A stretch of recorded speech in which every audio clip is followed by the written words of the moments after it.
Okay, hi Marilyn, we're back. Hi, Brian. Good to see you. Good to see you too. Well, we're continuing on.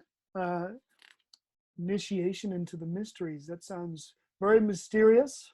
Initiative. Yes, and something very much that you're moving into. Yeah, I guess we are together. Yes, On a podcast. traveling through. Yes. So yeah, Yes, we are. all sad attempts at humor aside, let's jump into the next part of this process. So we've already started with the mechanics of unitive consciousness, and then we jumped into the mechanics of initiations. We're reverse engineering this whole process. And next is the mechanics of karma. Yes. Now, what do you have to say about the mechanics of karma?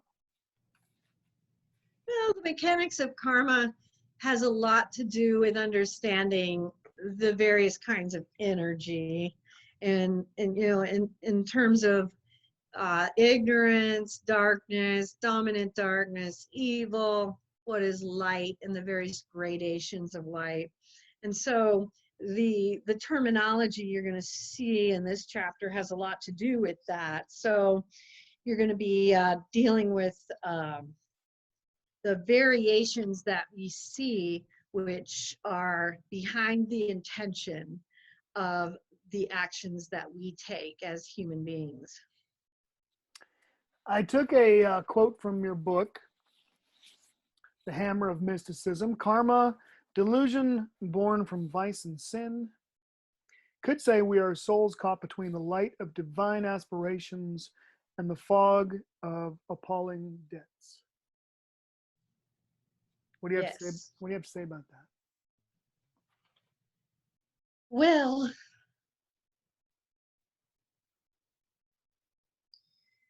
I would say, so what I'm seeing here for the definition of karma: delusion born from vice and sin, capitulation of the 7 deadly sins as a means of a valid considered existence. Is that the one you're referring to, or are you referring to a different one?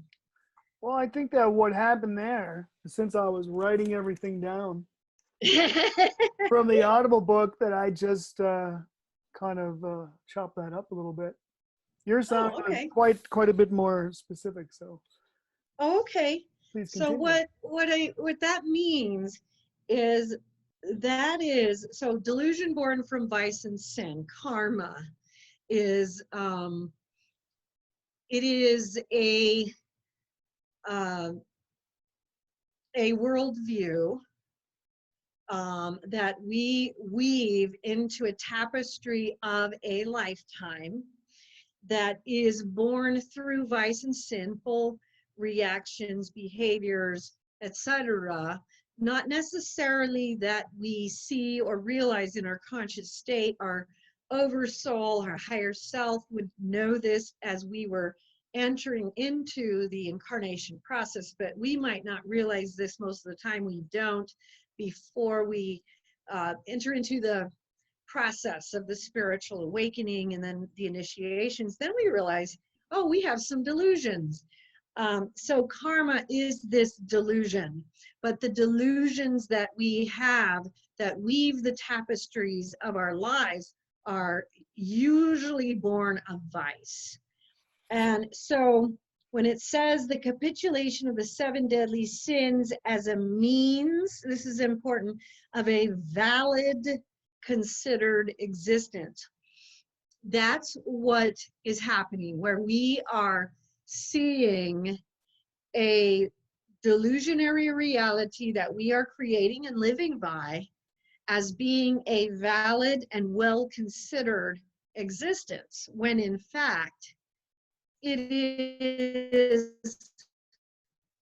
an invalid and not well thought out existence. It is an impurified existence. It is a lesser expression of the highest self that we are here to seek to become. And so that's what karma is. It's embracing that which is false within the human construct, the human experience. Okay. And so, in regards to the seven vices and deadly sins, if we talk about original sin for a moment, Mm-hmm. so I have something, and hopefully I wasn't lazy and I wrote the whole thing down. Original sin is a loss of righteousness and proneness to sin.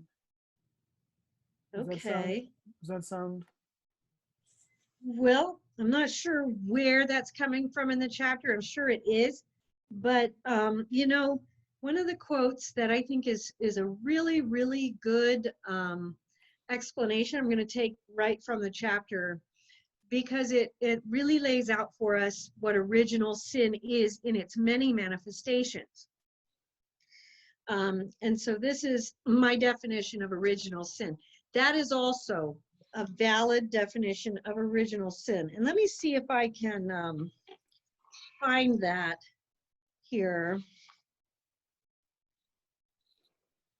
Well, I'm not going to focus on that just because I might not be able to find it real easily. Okay. But Well, this is, go ahead. well, there's a reason I brought it up because Okay.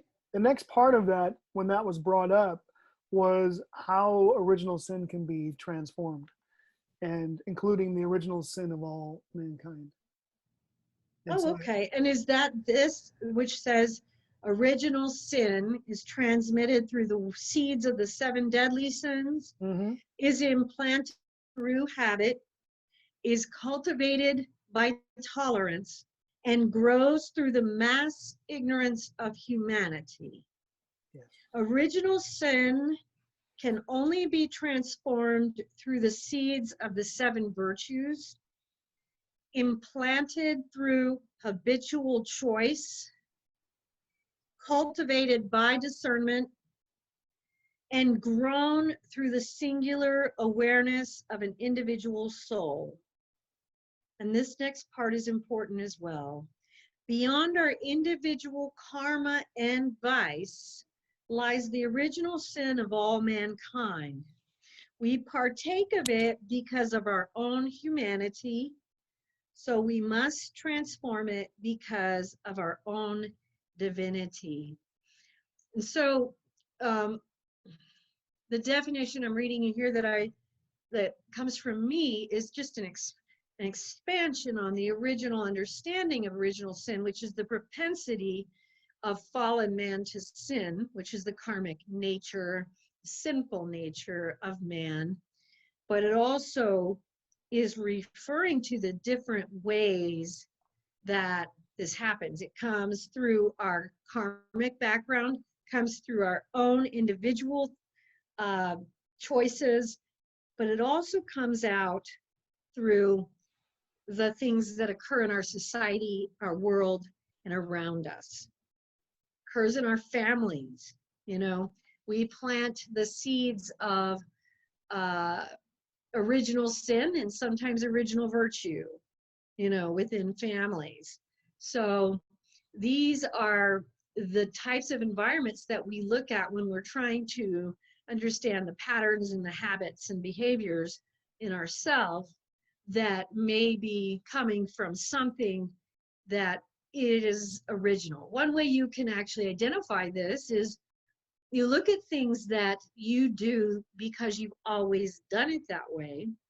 And that's the type of thing that would often be attributed to original sin, something that was learned from a very early age, either something that is accepted by your family, by your society, by the world, or just by yourself, something that was very strong within you that turns out to be delusory in nature.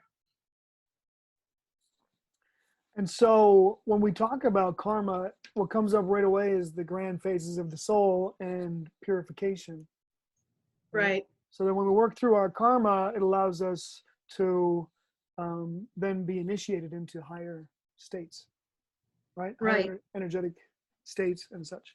And so, like, I just brought up like how original sin can be transformed for us, and how original sin can be transformed for all mankind.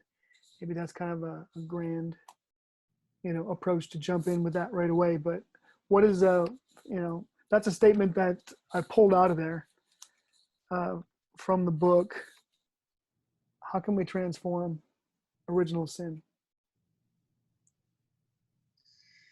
Well, the transformation of it starts with the identification. And so that's where we want to begin. We want to identify it. And then you have to do the same process that you do in the purification path, the virtues and the vices.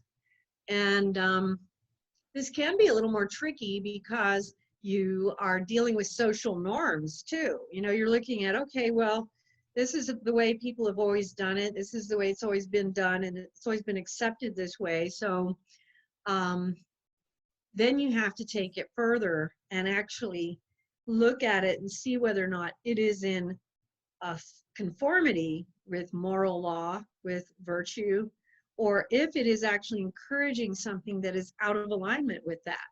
And then all of a sudden you're like, oh, okay, maybe this is an original sin of my society, my country, or my world, or my family. These things, we all have these things in all of these different ways based on where we were born, what families we're in, and what cultures we originate in, and the faiths that we're raised in. All of these things play a role in those original sins.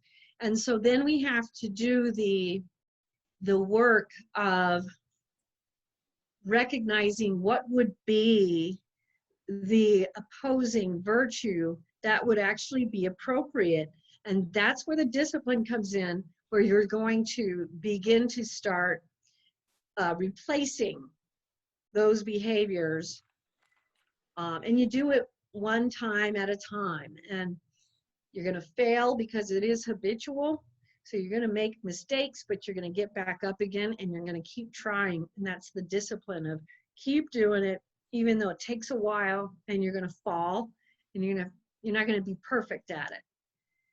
And it's going to feel wrong as well, because that's one of the things about original sin is it's very habitual stuff that comes from a lot of well-rooted things within us, whether it's customs, traditions, or beliefs.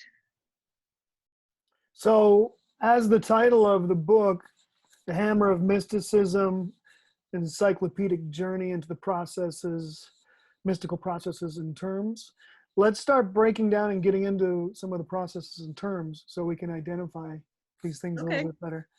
And so let's start out with the superordinary powers. Does that bring up anything for you? Well, the superordinary powers would be referring to anything what would be considered supernatural.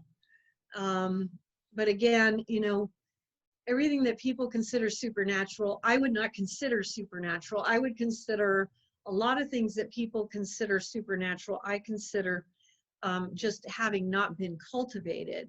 So we're talking about the superordinary powers of grace, contrition, repentance, and how do we bring that down through prayer?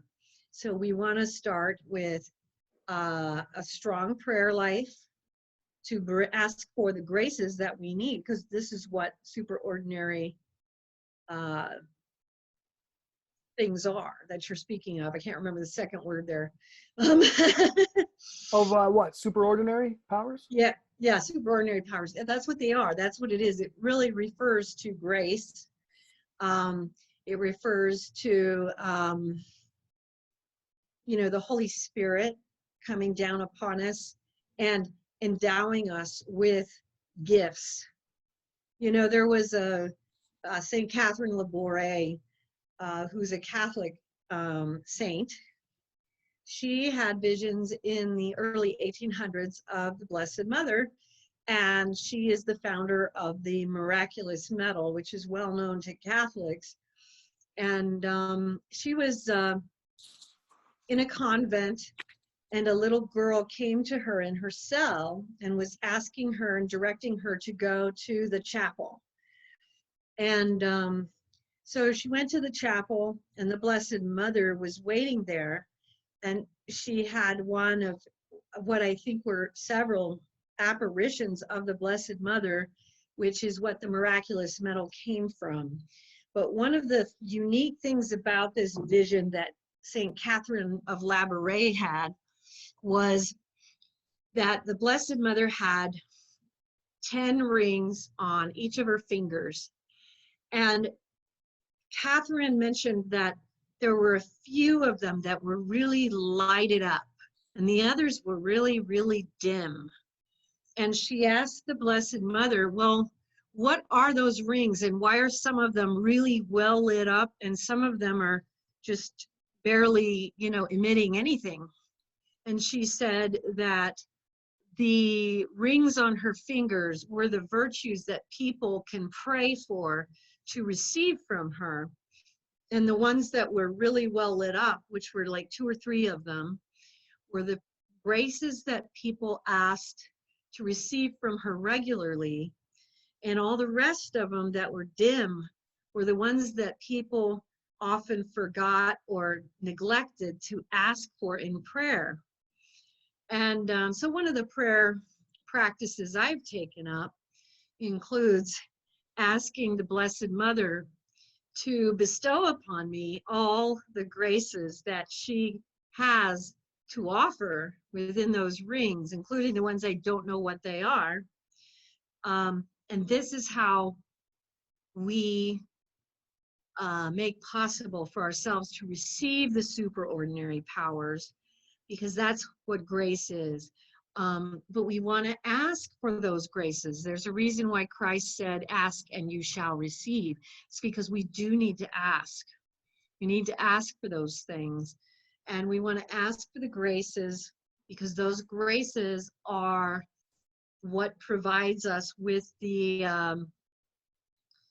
abilities that we require in order to undergo the initiations. And so prayer is like an instant contact. It is. It's very even important. if you don't feel it, even if you don't feel it at the time, it is an instant contact. And so I think that a lot of people don't want to take the time, or they're setting it for like the end, before they go to sleep, and then they forget, and it's something that we can make as part of our daily practice, whether we're doing the dishes or opening a door or whatever it is we're doing in our daily tasks. And it's a very powerful, necessary part, but it's a bonus. It's something that we can do in any waking moment. Yeah, and there are many types of prayers that you can offer. The simplest one can be a conversation that you offer with God. You just talk to him throughout your day. But there are many prescribed prayers as well. And, in the Orthodox tradition, you have the Jesus prayer, where they do the, this prayer came about because of St. Paul's admonition to pray without ceasing. And so their prayer is, Lord Jesus Christ, Son of God, have mercy on us sinners. And this is considered a complete prayer because it acknowledges Jesus Christ as Lord.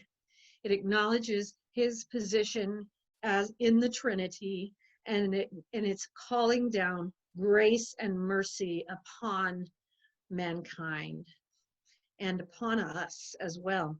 And so, like, for myself, I will use that prayer often when I'm doing things that are, if I'm doing menial tasks or whatever, where I don't have to be thinking, I can pray while I'm cleaning the house. I can, you know what I mean? Mm-hmm. And then, there are a lot of other prayers that are like this. You can pray the Chaplet of the Divine Mercy, the Holy Rosary, and there are prayers like this in other traditions, So like in Buddhism, you have the Om Mani Padme Hung. You have the Gayatri Mantra in Hinduism. All religions have these types of prescribed prayers so that you can have this continuous interplay with God. And this is a very important part of, there's a circular energy flow from heaven to earth. And this is a big part of how we maintain our flow within that and keep our communication within that. So some of these, terminologies, some of these things that I'll bring up are not necessarily going to be connected all the time, right? Because I just wrote down some things like, let's look into that, this. So the next thing is, after I wrote down superordinary powers, was shadows of the truth. Shadows of the truth. And it's okay if it doesn't resonate. Or you might be referring to like the different explanations of the darkness. We have, dominant darkness, karmic ignorance, original sin, and karma. And the shadows of the truth. Is that what you wrote down? Yeah, and the very next thing after that is karmic ignorance versus mass ignorance. So you're probably right. It's all connected. The shadows of the truth with that. What would you say about karmic ignorance versus mass ignorance? Well, what you have with karmic ignorance is people, all of us do this. We all have this, where we have some areas where we do not see things as they truly are. We see them through the rose-colored glasses of karma. And so the rose-colored glasses of karma are going to taint our view due to our misperceptions of love, our misperceptions of eternal love, of God, of how things should be. And so even what you're talking about with shadows of the truth, that's kind of what karmic ignorance is. It's a shadow of the truth, and so that makes a lot of sense in that regard. So karmic ignorance is much like this. And so that would be hidden sin? Would that be the same? It can be hidden sin, yes. And is that the same as presumptuous sin? Well, presumptuous sin, hidden sin is something that we refuse to confess to God. If you're a Catholic, you refuse to confess it through the sacrament of confession. But hidden sin is something that we intentionally refuse to confess to God, or we hide the truth in some way, shape, or form that is not of a good intent. What was the second one? Presumptuous sin. Yes, presumptuous sin is what comes when we presume different things. So presumption can be, I presume that, oh, God will forgive me no matter what I do, and therefore I do whatever I want, even though I know. So this would not be karmic ignorance. This would be, I'm doing it even though I know better. And then it becomes presumptuous sin. If it's like, well, God's going to forgive me because God's merciful like that. So that's presumption. And that's actually the sin of presumption in moral theology. But presumptuous sin can go into other areas as well when you believe that, oh, well, it's not that big a deal. It's, where it's not something where it's given the weight it deserves, and someone has enough information, enough knowledge to know that it requires more discernment, but they're presuming, oh, well, it's not that big a deal. Y'all are overreacting, or that's extreme, that's excessive, and and they're not doing the proper due diligence, and it becomes a presumption, to a presumptive sin, where, and again, we're presuming, we're being presumptive on God's goodness, because we are now, this is no longer where we are seeking God's mercy for genuine, genuine ignorance, genuine mistakes, but rather mistakes which are made with knowledge and foreknowledge and intent, based on the presumption that we can do whatever we want and we have no consequence to it. That changes the nature, the energetic nature of that action, because it's not the same anymore. The intention is very different. So, I mean, this whole process is about us energetically evolving to get to, higher states. And so sin is really just an impediment to It's an this impediment. Absolutely.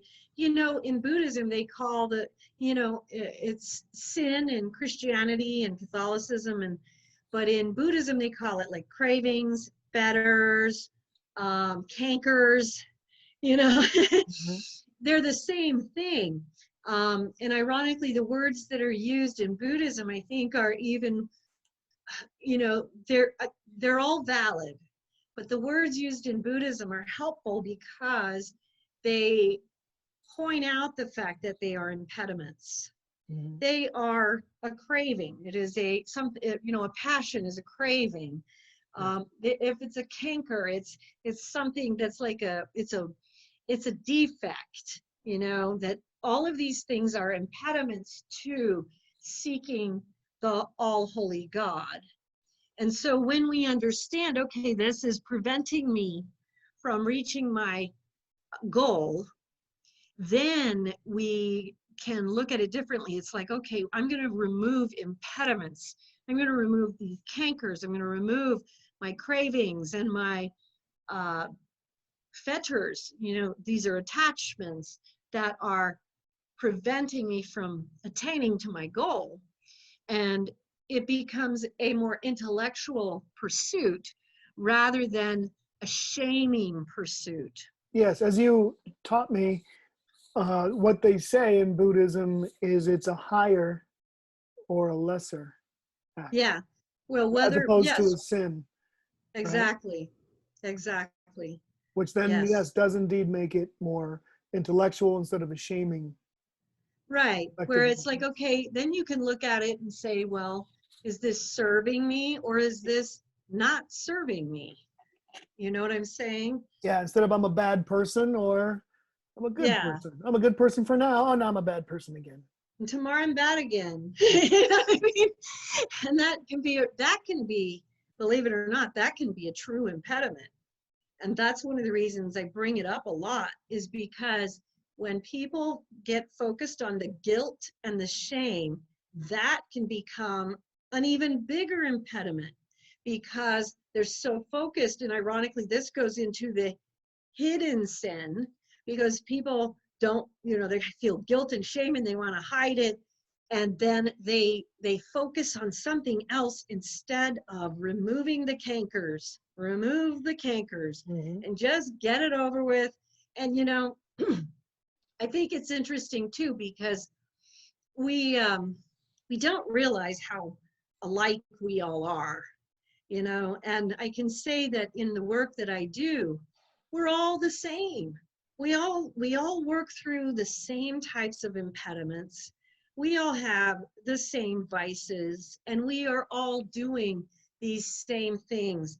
There is no point in beating yourself up or putting energy into guilt and shame when you can put that same energy into purification of it and remove the impediment and actually move towards that goal, which is continually moving closer to an all holy God. And we have help all along the way. And so we just got done speaking about prayer. And so prayer is one way that we can get rid of these cravings. Yes. These fetters, these cankers. Right? Yes. And a really good prayer for this is, which I use a lot and I recommend people use a lot, is, when you just don't know how to do it, just pray, Jesus, I don't know how to remove this, so I'm going to ask you to remove it.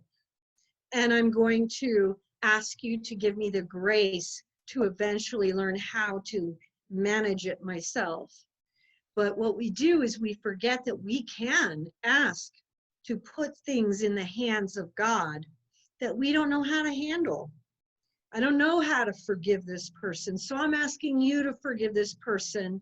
And in the meantime, give me the grace to, at some point, come to truly forgive this person. But I have the aspiration that I do want this person forgiven, so I'm asking you to do it because I can't right I now. like You that. see? I forget And the so we second part. forget that. We have that available to us. I forget the second part of that of that prayer sometimes, about just asking for the grace to at some point come to know how to do that myself, or be able to do it myself. Right. I can ask him to take it away, but then I forget. And by the way, and I also pray for the grace so I can one day do that myself. That'd be awesome. Right. Yeah, and we forget how important that is, because eventually those graces, as we receive them, they do bear fruit. And we'd be surprised at how bountiful that harvest is. But what it does is it removes the boulder from our back that we are unable to do at the moment, by allowing God to do it for us. But it allows us to then take the time that is necessary for us to cultivate that forgiveness, or for us to cultivate the grace that we're asking for that we don't have. Or whether it's, let's say you're struggling with lust and you're like, gosh, God, I'm just not doing very well with this, And so it's like, okay, so I'm handing this to you, and I'm going to ask you to give me the grace to become continent and pure, because I'm not doing it myself. I am not able to do this just by myself. Whether it's whether it's, you struggle with greed, you struggle with any of them, and you can ask for assistance, because in every vice, there is something that we have to overcome. And the reality is we all need help to do that. That's why we're here. We wouldn't have been born here if we didn't need to go through this process. That's why we're here. Yeah. And coming up, there's going to be a quote, and so I'll just paraphrase it, but it had to do with overcoming vice and embracing virtue, and how you do it. And it's by effort upon effort upon effort. so it's not just some kind of simple thing. And so sometimes I think that people who have vice that's planted have the deepest roots inside themselves, maybe have the greatest chance to learn from them in this lifetime, by giving we those don't up. realize that everything, whether it's goodness or evil, we create it through every little action and every little thought that we put out there. So it goes both ways. So if you're struggling to come out of darkness, you start putting out the good, and all these little drops eventually become a pitcher full of water of goodness. But conversely, if you are trying to stay on this path that you have built, if you are not properly monitoring what you're doing, every little drop of darkness or evil that comes out can eventually fill up a pitcher and become darkness. And that is what happens. This is how we can shift back and forth. This is how someone can get on a good path and then, so we have to always watch those drops. What are we feeding? Are we feeding the pitcher full of the good water? Are we feeding the pitcher of the bad water? And so we talked about excuse me, art before. And so as far as like paintings go, I read this one book about light, and it was like just, going to look at a tree and, and see how the light goes through the tree. And it's not just like black and white, there's just like 1,000 different, if you really start to look at light and dark, you can see all these little shadows, and it's bright light here, it's kind of, there's a dim, there's a little bit of dark shadow, and so there's all these shadings. And so I would kind of like to get into the colorings and shadings a little bit deeper with some of these passions and sins, just so that we can understand little nuances of them even Okay. deeper. And so it's straight from your book, so you should be Okay. What page? You don't need that. Look at that book. Can you see that book there? Look at that. Yeah. Here, can you hold it up? This one? Now, can I see the side so we can see how thick it is? Let's see the other side. Yeah, that's an awesome book. Let's get into sensual, rational, and intellectual passions.